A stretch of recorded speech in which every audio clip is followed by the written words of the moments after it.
अच्युतं केशवं कृष्ण दामोदरं रामनारायणं जानकी वल्लभम्।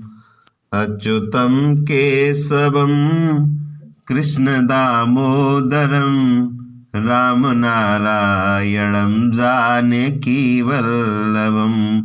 जय श्री राधे कृष्णा। स्वागत है सभी दर्शक साथियों का, सभी भक्तों का आज के अपने YouTube चैनल रामकृष्ण जी शिवम स्टूडियो में। मैं रामकृष्ण शास्त्री आज बहुत अच्छी जानकारी आप लोगों के बीच में लेकर के आए हैं। इससे पहले मैं आपको बताना चाहूँगा, हमारे YouTube चैनल पर धार्मिक कथाएं, धार्मिक व्रत, शुभ मुहूर्त इत्यादि जानकारियाँ मिलती रहती हैं। तो सभी दर्शक साथियों का सबसे पहले तो स्वागत है और आशा करता हूँ आप सभी स्वस्थ होंगे और माँ भगवती लक्ष्मी से प्रार्थना करता हूँ आपके घर में खुशियाँ बरसाती रहें, आपकी मनोकामना पूर्ण करती रहें और आप धर्म की तरफ आगे बढ़ते रहें। चलिए मैं बात करता हूँ, आपने कथा के माध्यम से सुना कि माघ मास की कथा का बहुत ही महत्व है माघ के महीने में, और ये कथा आपने 7वें अध्याय तक हमारे चैनल के माध्यम से कल तक आपने सुनी। आज 8वें अध्याय की कथा सुनाएंगे। आज 2 फरवरी है और 2 फरवरी में 8वां अध्याय प्रारंभ करेंगे। क्योंकि यहाँ प्रारंभ करने से पहले मैं बताना चाहूँगा कि कल तक आपने कहाँ तक कथा सुनी थी। कल आपने कथा सुनी थी कि उसने पूछा कि यमदूत मुझे ये बताने की कृपा करो, हे देवदूत मुझे ये बताने की कृपा करो कि कौन से कर्म से मनुष्य यमलोक को प्राप्त नहीं होता, क्योंकि तुम सर्वज्ञ हो। तब यमदूत कहने लगे थे, समझाने लगे थे। तो यहाँ से ये कथा प्रारंभ होती है। माघ मास माध्यम 8वां अध्याय। जय गणेश गिरजा सुमन मंगल कर्ण कृपाल, दीनन के दुख दूर कर की जय नाथ निहाल। कथा प्रारंभ करने से पहले आपसे एक निवेदन करना चाहूँगा कि अभी तक आपने चैनल को सब्सक्राइब नहीं किया हो तो प्लीज़ चैनल को सब्सक्राइब करें और लाइक भी करें और वीडियो को ज़्यादा से ज़्यादा शेयर भी करें। क्योंकि वीडियो शेयर करने के लिए इसलिए बोला कि ये कथाएं हैं एक दूसरे तक पहुंचेंगी तो उसका पुण्य का फल आपको भी प्राप्त होगा। इसलिए आप वीडियो को एक दूसरे के साथ शेयर ज़रूर करें। चलिए बात करते हैं। यमदूत ने उसका प्रश्न देते हुए यमदूत कहने लगे, तुमने बड़ी सुंदर वार्ता पूछी। यद्यपि मैं पराधीन हूं, फिर भी तुम्हारे स्नेहवश अपनी बुद्धि के अनुसार बतलाता हूं। जो प्राणी काया वाचा मनसा यानी मनसा वाचा कर्मणा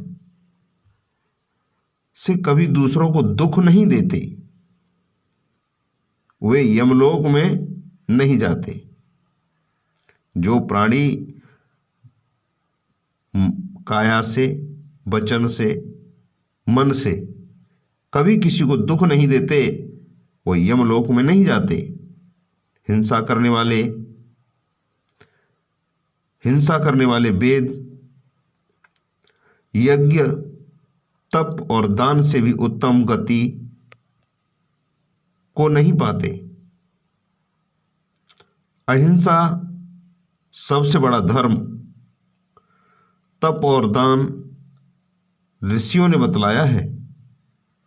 जो मनुष्य जल या पृथ्वी पर रहने वाले जीवों को अपने भोजन के लिए मारते हैं, वे कालसूत्र नामक नरक में पड़ते हैं और वहां पर अपना मांस खाते हैं और रक्त पीव पान करते हैं। तथा पीव की माघ मास माध्यम कीच में उनको कीड़े काटते हैं। हिंसक, जन्मांध, काने, कुबड़े, लूले, लंगड़े, दरिद्री और अंगहीन होते हैं। इस कारण इस लोक या परलोक में सुख की इच्छा करने वाले को काया वाचा मन से दूसरों को द्रोह नहीं करना चाहिए, यानी मन से, वचन से, कर्म से किसी को दुख नहीं देना चाहिए। जो हिंसा नहीं करते उनको किसी प्रकार का भय नहीं होता, उनको किसी प्रकार का भय नहीं होता।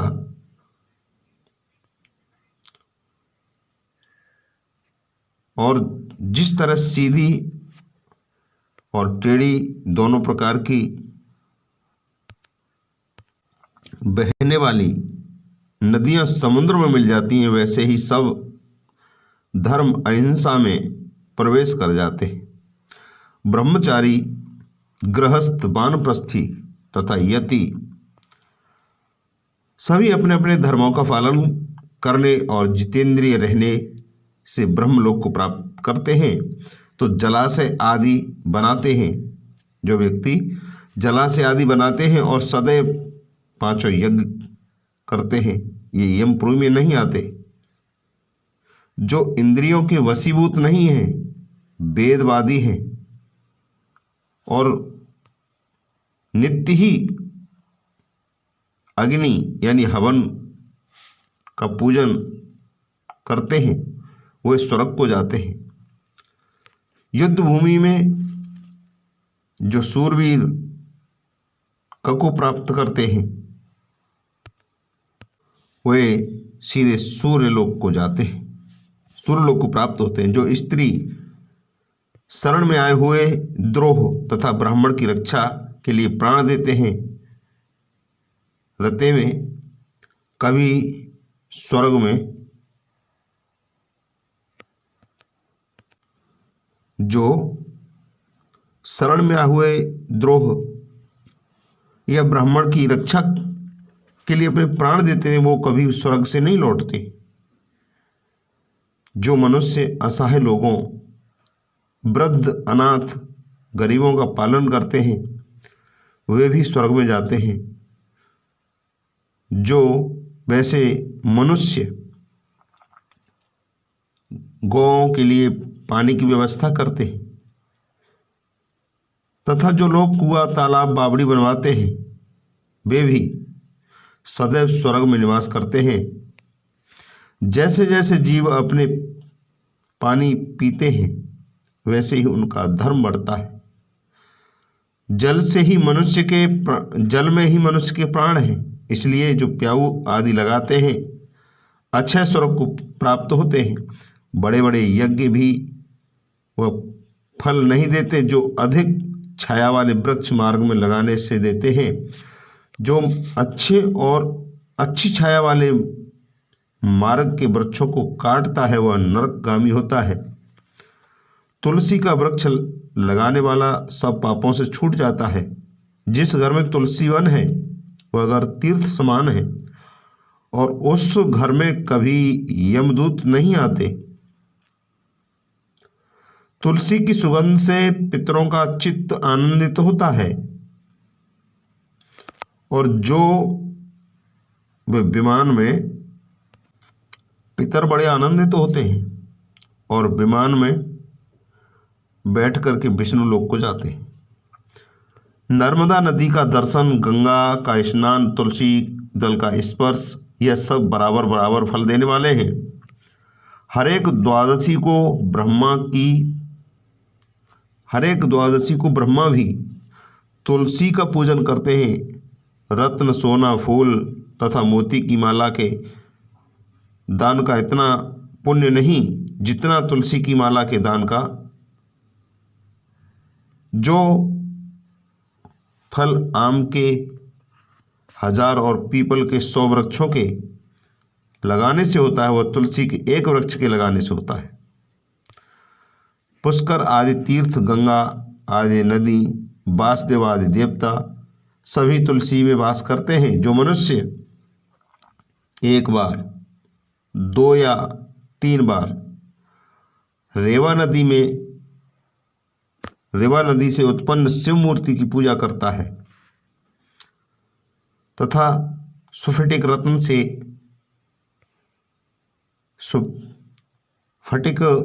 के पत्थर में आप निकले हुए तीर्थ में पर्वत या वन में रखी हुई शिव की मूर्ति की पूजा करता है और सदैव ओम नमः शिवाय मंत्र का जाप करता है। वह यमलोक की कथा भी नहीं सुनते। प्रसंग, शठता, अभिमान या लोभ से शिव पूजा करने वाले भी यम द्वार नहीं देखते। शिव पूजा के समान पापों के नष्ट करने वाला तथा कीर्ति देने वाला लोक में और कोई काम नहीं। जो शिवालय स्थापित करते हैं और शिवलोक में जाते हैं, ब्रह्मा विष्णु तथा शिव का मंदिर बनवाकर मनुष्य वैकुंठवासी हो जाता है। जो भगवान की पूजा के लिए फूलों का बाग लगाते हैं वे धन्य हैं। जो माता पिता देवता अतिथियों का सदैव पूजन करते हैं वो ब्रह्मलोक को जाते हैं। इति पद्म पुराण अंतर्गत 8वां अध्याय समाप्त। मिलते हैं 9वें अध्याय में। तब तक के लिए आपसे एक बार फिर से निवेदन करना चाहूँगा, आपने चैनल को सब्सक्राइब नहीं किया हो तो प्लीज़ चैनल को सब्सक्राइब करें। वीडियो अच्छा लगे तो लाइक करें और वीडियो को ज़्यादा से ज़्यादा लोगों तक शेयर करें। जय हिंद, जय भारत, वंदे मातरम।